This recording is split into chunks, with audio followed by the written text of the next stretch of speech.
ቤት ማእሰርቲ ደርግ ዘይሰበረው ቃንዛ ህዝቢ ናብ ጥዑም ዜማ ዝቀየረ ንናጽነት በቃላቱ ዘበሰረ ጽናት እቲ ጸሊም ኮኾብ ንሱ ድምጽቶም ድምጽ ዘይነበሮም ነይሩ መንግስት ደርግ ብረት ክዓጥቕ እንከሎ ንሱ ብግጥምን ዜማን ገይሩን መላእ ሃገር አቀጥቂጥዋ እዩ ከመይ ኢሉ ሓደ ድምጽ ንሓደ ስርዓት ከሰንብድ ክኢሉ ከም ናይ ፍቅሪ ደርፍስ ተደርፈት ግን ከም ሰራው ዝነደደት እታ ነዝውሩይ ስነ ጥበባዊ ናብ ቤት ማእሰርቲ ዝደርበየቶ ምስጢራዊት ደርፍሉላ እንታይ ነይራ ብዛዕባ መን ዛረብ ከም ዘለኹ መቸም ኣብ ተቐዳሚት ሙሉ ሓሳበይ ፈለጥኩም ትኾኑ ካብ ቃንዛ ስደት ክሳብ ሓጎስ ናጽነት ካብ ንብዓት ኣዴታት ክሳብ ወግዕ ቦታት ድምጽ የማነ ገብረ ሚካኤል ባርያ ንሰለስተ ወለዶታት ዘተሓሓዘ ታሪኽ ይወኒ ታሪኽ ዝዓብ ስነ ጥበባዊ ኣብታ ናይ ጥበብን ቃልስን ማእከል ዝኾነት ኣስመራ እዩ ዝጅምር ብ21 ጥሪ 1949 ኣብቲ መግዛእቲ ጣልያን ሓዲግዎ ዝኸደ ህንጻታትን ጸቢብ ጎደናታትን ኣባሻውል ኣስመራ የማነ ገብረ ሚካኤል ተወልደ ቅድሚት ዓበይቲ መድረኻት መጭባጡ ቅድሚት ንጉስ ዜማ ተባሂሉ ምጽውዑ የማነ ብጎደናታት ኣስመራ ዝነፍስ ንፋስን ዜማ ዝሰምዕን እሽተይን ቆልዓይ ነይሩ ንእስነት የማነ ካብ ካልኦት መዛንኡ ፍልይ ዝበለ ነበረ ኣብ ክንዲ ልሙድ ጸወታ ቆልዑ የማነ ልቡ ዝሰረቆ ሙዚቃ ነይሩ ኣብ ቤት ትምህርትን ከሎ ዜማታት ንምጽናዕ ዘለዎ ክእለት መወዳድርቲ ኣልቦ ነይሩ እዚ ቅጥን ዝበለ ኣፍሪቃዊ ውቁብ ሕብሪ ዝውንን ለይለይ መንእሰይ ጥራውስቱ ደርቢው ኣብ ገዛት ዓጺበት ኾርታ ዓመልሓሱ ላሌላሎ ኢሉ ክደርፍ እንከሎ እቶም ኣብቲ ግዜቲ ንኹሉ ኩነታቱን ስርሑን ዝዕዘቡ ዝነበሩ ቡ ሰቕበላታ ድሁል ጥራውስትኻ ደርቢኻ ዝንናይ ተጽመና ምባል ተመኒዎም በታዘው ዝበለት ግርማዊ ጭራኦም ብጭራ ሒዞም በትላዕታ ክሳሃልዎ ጀሚሮም ተፈዊሱ ዝወደኝ ታግድኹም ወኣነ ትጉደይ ክትኣቱ ክትወጽእ ክንዲ ዝላለ ኣለኻ እታ ኣነ እንታይ ዝገብሮ ኣዲኡ ወይዘሮ ኣዜብ ገብረ ህይወቱን ደጋጊመን ተሓሊለኒ እተን ፍቅሪ ጥበብ ዘይተረዳእን ጎረባብቱን ማጨሎት ግርምዩ ትማይ ትበላይኽን ዝብለቡ ኣይገደፋን ኣብ ትምህርቲ ብዙሕ ዘይግደስ ንባዕሉ ብዙሕ መግቢ ዘይበልዕ ክንሱ ካብ ገዙ ቅጫ ሙሉእ ሰሪቆ ቆልዑት ገዛውቲ ዝምግብ ኣብ ጊባቦ ዝተቐመጠ ታይታ ወሲዱ ንግዳም ሓደር ለመንቲ ዝዕድል ሰብ ግን ነይሩ እዚ ባህሪ እዚ ግን ስድርኡ እንድሕር ነዊሕ ለሚዶሞስ ደሓን በረኸት ይግበረልና ካብ ዝብሉ እውን ኣይወሓደን እዚ ኩሉ ናይ ባህርን ናይ ዓዊልካ ደርፍን ኩነታት ዝረበሾም ስድራን ጎረባብትን ግን እዊዝስ ምስ ዓበየ ሰብ ኣይከውንን እዩ እናበልዮም ዝንበዩ ነይሮም እቲ ንሶም ዝነዓቐዎ ቆልዓ ንሱ ርእሲ ማእዘን ኤርትራ ኾነ ኣቦ ጋዜጠኛን ኣዳላዊ ጋዜጣ ዘመንን ብምንባሮም ቀለም ቀመስዮም ነይሮም ስለዝኾኑ ድማ ወዶም ከምኦም ክኸውን ይደልይዎ ነይሮም ልዕሊ ኩሉ ግን ዋጣን ሓሜንን ክኸውን ድሌት ኣይነበሮምን كم يمانا أزي بروخن حيوان بمنبارو ولا بكان الديرهم ززاربو أبونا دن تنبربو كاو كن حماق قال يخون حماقات وطي ونار إيوه من أفلتن يمانا لو واسد روخي عبر كبل كاب قدامي كساب حمشاي كفلي يا بيت مرتكي دهان مرات كمالالس انكالو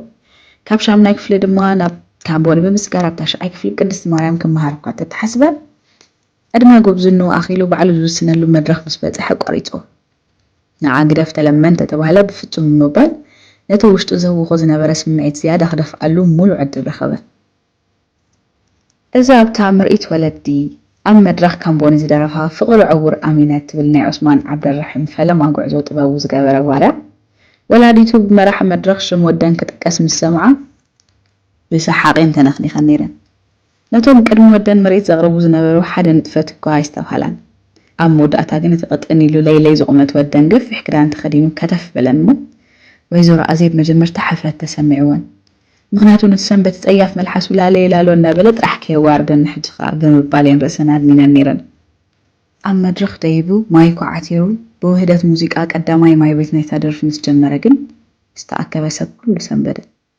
داكو جلا بهلو بتزرعيبونا يتسواد نقوت حبن قرعة تسمعون عديون بحفرة زاكل تشفينا نوزنا برانة ألا خفيتن أزيدو مقف الشخطاء نترقيت ودن لقسا أتبسان كلالي لالو زبل درفو دمتو بزوح كزيز عرفون زير دقون زنبرا ودنجن دمتو بساب تفتيوس بموزيك أسانيب كدم حزب درف دارفو عزوي قريموان قد أنت رح زي كوننا تتأقرر من شفين وان زنبرا نتألا حفرة أوريدن كرع بلا أما مدرخ عديز لقست اللي في الشقطة وزرو حيلو خينو يسنين نيرو بمبال دما مولو أدميو أبزغونا قاد أمي قالت نيرو يوانا የማነ ባርያ ካብ ንእስነቱ ጀሚሩ ሙዚቃ ንዑ መዘናግዒ ጥራይ ዘይኮነስ መተንፈስ ናይቲ ውፅእ ህዝቢ ምዃኑ ተረዲኡ ነይሩ እዩ።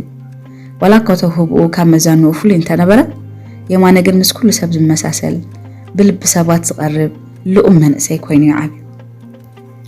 ካብ ህፃንነቱ ብስካውት ዝብል ሳጓ ንነዊሕ ግዜ ዝፍለጥ እኳ እንተነበረ ባርያ ዝብል ሳጓ ዝጠበቆ ግን ኣባል ጉጅለ ማትኣ ምስ ኮነ እዩ። የማነ ምዛ ጉጅለ ባህሊ ምስ ተጠርነፈ ብጀካቲ ካብ ኩሎም በሊጡ ዝረአ ክእለቱን ብቕዓት ሙዚቁን ቅልጡፍ ናይ መሓዝ ክእለቱን ነቶም ብዕድመ ካብኡ ዝዓብዩ ኣያታቱን መሳርሕቱን ክቱር ክብሪ ስለ ዝነበሩ የእዘዞምን የገልግሎምን ነይሩ እዩ። ምስ ዝነበሩ ሕብሪ ቆርበትን ኣገልጋልነትን ተኣሳሲሩ ድማ ባርያ ዝብል ሳጓ ክጠብቆ ግዜ ወሰደሉን። ባርያ ማለት ሰብ ብዙሕ ሸነኻት እኳ ክትርጉሞ እንተኸኣለ እታ ትኽክል ናይ የማነ ትውክል ሳጓ ግን ከባብ ልዕሊ ሰባት ዘለዎ ክብርን ምእዙዝነትን ዝተበገሰ ኣገልጋሊ ህዝቢ ንዝብል ስያመ ዝወፀት እያ ነይራ። እዚ ሰፊሕ ልቦና ዝተዓደለ የማነ ድማ ትርጉማ ብትኽክል ስለ ዝፈለጣ ብሓጎስ ተቐቢልዋስ ክሳብ ዕለተ ሞቱን ድሕሪ ሞቱን ተሰሚዩላን ይስመየላን እውን ኣሎ። የማነ ባርያ ንፍቕሪ ጥራይ ዘይኮነ ነቲ ኣብ ሃገሩ ዝነበረ ፖለቲካዊ ኩነታት ብምስጢራዊ ቃላት ገይሩ ይገልጾ ነይሩ እዩ። እታ ብላዕሊ ክትሪኣ ከላ ናይ ፍቕሪ ደርፊ ትመስል፣ እቲ ምስጢራዊ ትርጉማ ግን ነታ ብኢትዮጵያ ተታሒዛ ዝነበረት ኤርትራ ተመልክት ሉላ ንሃገር ወኪላ እቲ ዝተመንዝዐ ጓና ድማ ነቲ መግዛእቲ እዩ ዘመልክት ነይሩ። ሉላ ንየማነ ሓያል ድርሰቱን ንልዑል ፖለቲካዊ ሓደጋ ዘቃልዓቶን ኣዝያ ብልፅቲ ደርፊ እያ። ምፋይዝ ነበረት ብፍቕሪ ሓቢራ ሓደ ወፊዱለይ ረኺበ መከራ። እዛ ደርፊ እዚኣ ምስ ወፀት ሰበስልጣን ኢትዮጵያ እቲ ምስጢራዊ ፖለቲካዊ መልእኽታ ስለ ዝተረድኦም ንየማነ ባርያ ንመጀመርታ ግዜ ኣብ ኢድቶም መንዛዕቲ እትያቶ ኣብ ቤት ማእሰርቲ እውን ኣዳጉናቶ እያ። እዚ ኩነት እዚ ድማ ንየማነ ከም ሓደ ደራፋይ ዘይኮነስ ከም ሓደ ድምፂ ብዙሕ ውፅዕ ህዝቢ ፍሊጣቶ እያ። የማነ ቤት ማእሰርቲ ምስቶም ፖለቲካዊ ምክንያት ዝተኣሰሩ መዛንኡ ኮይኑ ንመንፈሶም ንምሕጋዝ ይፅዕር ነበረ። እቲ ትሕትንኡን ለውሃቱን ኣብ ውሽጢ ሓፂር እዋን ከይተረፈየ ፍሉይ ተፈቃርነት ሂብዎ ነይሩ። እቶም ምስኡ ዝነበሩ እሱራት የማነ ብትፀልማት ኮይኑ ብዘይ መሳርሒ ብድምፁ ጥራይ እናደረፈ ዘሕልፈሎም ዝነበረ ግዜ ከም ዓብ ፅንዓት እዮም ዝዝክርዎ። ድሕሪ ሕጂ እዛ ደርፊ እዚኣ ከይትደርፋ ብምባል ጠንቂቖም ካብ ቤት ማእሰርቲ ምስ ፈትሕዎ ብዙሕ ኣይፀንሑን ዳግማይ ክሕዝዎ። ምክንያቱ ሉላ ኣብ ኣፍ ኩሎም ቆልዑትን መንእሰያትን ዝኣተወት ልቢ ኤርትራዊ ዝወሓተት ስራሕ እያ ዝነበረት። ኩሉ በብኣፉ ክደርፋ ዝረኣዩ ሰበስልጣን ኢትዮጵያ እዚ ዓብ ፖለቲካዊ ስግኣት እዩ ንየማነ ካልኣይ ግዜ ካስልዎ ዘተባብዖም።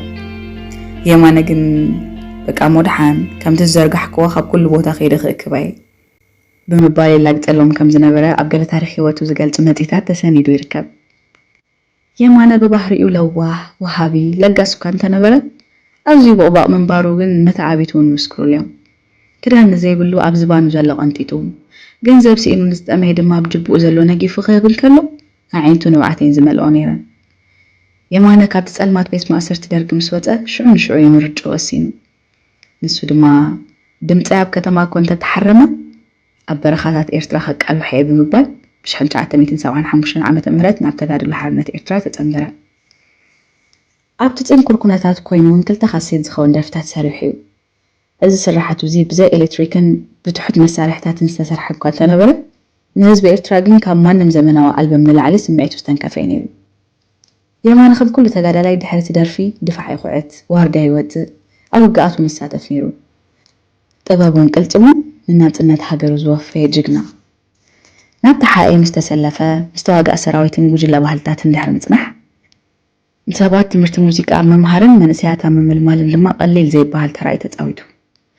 ብ1981 ኩናት ሕድሕድ ብምጅማሩ ተጋድሎ ሓርነት ኤርትራ ናብ ሱዳን ምስ ሰገረት ንሱ እውን ከም ብዙሓት ብፆቱ ናብ ሱዳን ክስደት ተገደደ። ይኹን እምበር ስደት ንየማነ ካብ ህዝቡ ይፈለዮን በንጻሩ እኳ ዳ ምስ ህዝቡ ዝያዳ እዩ ዝኣሰሮ። እቶም ኣብ በረኻ ብትሑት ዓቕሚ ዝተቐረፁ ደርፍታት ናብ ሱዳን ምስ በፅሑ ብኻሴት ተባዚሖም ናብ መላእ ዓለም ተዘርጊሖም እዮም። እዞም ደርፍታት እዚኦም ነቶም ኣብ ስደት ዝነበሩ ኤርትራውያን ናይ ዓዶም ተንፋስን ናይ ናጽነት ተስፋን ኮይንዎም እዩ። የማነ ባርያ ኣብ ካርቱም ክነብር እንከሎ ቤቱ ካብ ቤት ንላዕሊ መዕቆቢ ስደተኛታት እያ ነይራ። እዚ ኣብ ወድኻ ዝኾነ የማነ ማዕፆ ቤቱ ብፍጹም ዓፅዩ ይፈልጥን። ዝኾነ ካብ ሜዳ ዝመፀ ተጋዳላይ ካብ ኤርትራ ዝወፀ ስደተኛ ቀጥታ ናብ ቤት የማነ እዩ ዘምርሕ ነይሩ። ዘለዎ እናመቐለ ንዘይነበሮም እንዳሃበ ንዝሓመሙን እናሓከመ ዝነብር ዝነበረ ኣብ ወድኻ ባርያ ዝብል ስሙ ብተግባር ዝተራእየሉ ወርቃዊ ግዜ ነይሩ። ብፍላይ ኣብ ሰማንያታት እዞም ሎሚ ሽወደን ኣሜሪካ ጀርመን ዘለዉ ዝበዝሑ ተጋደልቲ ፌክ ቪዛ እናሰርሐ ናይ ኢትዮጵያ ናይ ሶማልን ሱዳንን ፓስፖርት እንዳሰንዐ ህይወቱ ኣብ ሓደጋ የእትዩ ዘስገሮም ዜጋታት እዩ። እዚ ናይ የማነ ለዋህን ሓላይን ባህሪ ኣብ ኤርትራ ኣብ ሱዳንን እውን ኣይኽተምን። መንግስቲ ሱዳን ዝስራሓት ዝፈሊጡ ክሕዞ እናተዳለወ ከለው ድማ የማነ ናብ ሱዑድያ ብምስዳድ ኣብኡ እውን ኣይዓረፈን። ህይወቶም ዝተመሳቀለ ኣብ ጅዳን የመንን ተስፋ ቆሪጦም ዝነበሩ ደቂ ዓፋር ኤርትራውያንን ካልኦትን የማነ ሰብ ብምዃን ካብ ሽግራቶም ኣድሒኑ ናብ ዝተፈላለየ ሃገራት ከም ዝኸዱ ገይሩ እዩ። የማነ ኣብ ሱዑድ ክነብር እንከሎ ምስ ዝተፈላለዩ ሙዚቀኛታት ብምርኻብ ስራሓቱ ብዝለዓለ ጥሬት ክቐርጽ ጀሚሩ እዩ። ኣብ ጅዳ ዝነበረ ናይ ስቱድዮታት ዕድል ተጠቂሙ ነቲ ጥንታዊ ዜማታት ኤርትራ ምስ ዘመናዊ መሳርሒታት ከም ሳክስፎንን ኦርጋንን ኣወሃሃደ። ብዙሕ ግዜ የማነ ካብ ደርፍታቱ ዝረኸቦ ዝነበረ እቶት ካብ ንነብሱ ንጥጉማን ስደተኛታት ንምሕጋዝ ይዘውዕሎ ነይሩ። ብሰንኪ ተግባሩ እዚ ኣብ ሱዑድ ዝነበሩ ኤርትራውያን ከም ሓደ ዓንዲ ፀግዒ ከምኡ ድማ ናይ ስደት በላዲ ይርእይዎ ነይሮም። የማነ ባርያ ኣብ ሱዑድ ዓረብ ብሙዚቁ ጥራይ ዘይኮነስ ብባህሪኡ ብምንነቱን ኤርትራውያን ዘኹርዕ ኣብነት እዩ ነይሩ። ኣብቲ ግዜ እቲ የማነ ሓደ ካብቶም ብሉፃት ስነ ጥበባውያን ኮይኑ ስሙ ይፅዋዕ ነይሩ እዩ። ድሕሪ ነዊሕ ዓመት ናይ ስደት መሪር ጉዕዞ እቲ ንጉስ ዜማ ናብ ኣስመርኡ ተመልሰ። የማነ ባርያ ብ1991 ኤርትራ ናጽነታ ምስ ረኸበት ሓደ ካብቶም ቀዳሞት ናብ ዓዶም ዝተመልሱ ስነ ጥበባውያን ነይሩ። የማነ ኣስመራ ምስ ኣተወ ህዝቢ ብናፍቆትን በኽብሮትን ተቐቢልዎ። እታ ንዓመታት ሉላ እናበለ ዝደረፈላ ሃገሩ ናፃን ሓራን ኮይና ብዓይኑ ርእይዋ። የማነ ቅድሚ ናጽነት ዝነበሩ ደርፍታቱ መብዛሕትኦም ብዛዕባ ሓዘን፣ ስደትን መከራን እኳ እንተነበሩ ኣብታ ዘመን እትብል ኣልበም ግን የማነ ሓድሽ ተስፋን ራእን ሒዙ ይመጽ። እታ ዘመን እትብል ደርፊ እቲ ናይ ጸልማት ዘመን ሓሊፉ ናይ ብርሃን ዘመን መጽእ ብምባል ንመላእ ህዝቢ ኤርትራ ዝሐጎሰት እያ ነይራ። እዛ ደርፊ እዚኣ ኣብቲ ግዜቲ ኣብ ዝኾነ መርዓ በዓል ወይ ከዓ ናይ ሓጎስ መድረኽ ቀዳመይቲ ምርጫ እያ ነይራ። እዚ ስራሕ እዚ ክሳብ ሎሚ ኣብ ኩሉ ኤርትራዊ ቤት ከም ዘይሃስስ ቅርሲ ኮይኑ እዩ ዝነብር ዘሎ። የማነ ናብ ኣስመራ ምስ ተመልሰውን እቲ ኣብ ሱዳን ዝነበረው ልግሲ ገደፎን። ቤቱ ሕጂ እውን ንኹሉ ሰብ ክፉት እዩ ነይሩ። ዘለዎ ንዘይብሉ እናመቐለ ንጥበበኛታት እንዳሓገዘ ሓቀኛ ቦደኻ ምዃኑ ቀጸለ። ብሰንኪ ዝበሃር እዚ ድማ ሎሚ እውን እንተኾነ ስሙ ብክብሪ ዝለዓል። ድሕሪ ዘመን የማነ ባርያ ጥበቡ ዝያዳ እንዳተኾለዐ ይመጽእ። ኣብቲ ግዜቲ ኣይኮነን ኦሮማይ ትብል ሃገረይ ጽላለይ ይሃርም ዶ ይኸውን ኣይኮነን ኦሮማይ ካልኦትን ደርፍታት ዝሓዘት ኣልበም ኣውፅኡ። እዛ ኣልበም እዚኣ የማነ ንህይወትን ፍቕርን ብሓድሽ ዓይኑ ክትምተን ከም ዝጀመረ ዘርኢ ምስሊ ነይሩ። እዛ ኣይኮነን ኦሮማይ ትብል ደርፊ ህይወት ገና ቀጻሊት እያ ተስፋ ይትቁረጹ ዝብል ዓቢ መልእኽቲ ዝሓዘት ኮይና ንየማነ ባርያ ካብ ሃገራዊ ደራፊ ናብ ፍላስፋ ጥበብ ያሰጋጊራቶ። እቲ ድሕሪ ዘመንን ኣይኮነን ኦሮማይን ዝኸበደ ታሪኽ የማነ ግን ብሕማም ክሳቐም ጅማሩ እዩ። ይኹን እምበር የማነ ክሳብታ ናይ መወዳእታ እስትንፋሱ ንህዝቡ ካብ ምግልጋል ዓዲ ይውዓለን። የማነ ባርያ ሕማሙ እናገደደ ይኸይድ እኳ እንተነበረ ካብቲ ንህዝቡን ንጥበቡን ዘለዎ ፍቕሪ ግን ሓንቲ መዓልቲ እውን ትኾን ኣይቦኸረን። ኣብቲ ግዜቲ የማነ ብርቱዕ ስቃይ ይሕልፍ ነይሩ። ይኹን እምበር ህዝበይ ክሰምዓኒ ጽበሎ ብምባል ደርፍታቱን ዜማታቱን ክሰርሕ ጸኒሑ። ብዙሓት ሰባት የማነ ሓሚሙሎ ኢሎም ክጭንቆን ከለው ንሱ ግን ብፍሽኽታን ብተስፋን ደሓኔ ኩሉ ክሓልፍ እዩ እናበለን ካልኦት የጸናንዕ ነይሩ። የማነ ካብ ዓራቱ ክትንሳእ ኣብ ዘይክእለሉ ኩነታት እናሃለወ ንሰማዕታት ከይዘከርኩ ይዓርፍን እየ ብምባል ናብ ከተማ ከረን ተጓዓዘ። ኣብቲ መድረኽ ደው ኢሉ እታ ወትሩ ንድሕሪት ዝገብራ ቆቢዑ ንቕድሚት ብምምጻእ ሰገናይ ክደርፍ እንከሎ ኣካላቱ ግን ብሕማም ይሳቀ ነይሩ። ድምፁ ግን ከም ወርቂ ይቃልሕ። እቲ ብኡ ዝነበረ ህዝቢ እውን የማነ ብዓብ ጻዕሪ ደው ኢሉ ነቶም ዝተሰውኡ ጀጋኑ ክዝክርን ክደርፍ እንከሎ ምስ ረኣዩ ብናፍቆትን ሓዘንን ይበኺዩ ነይሮም።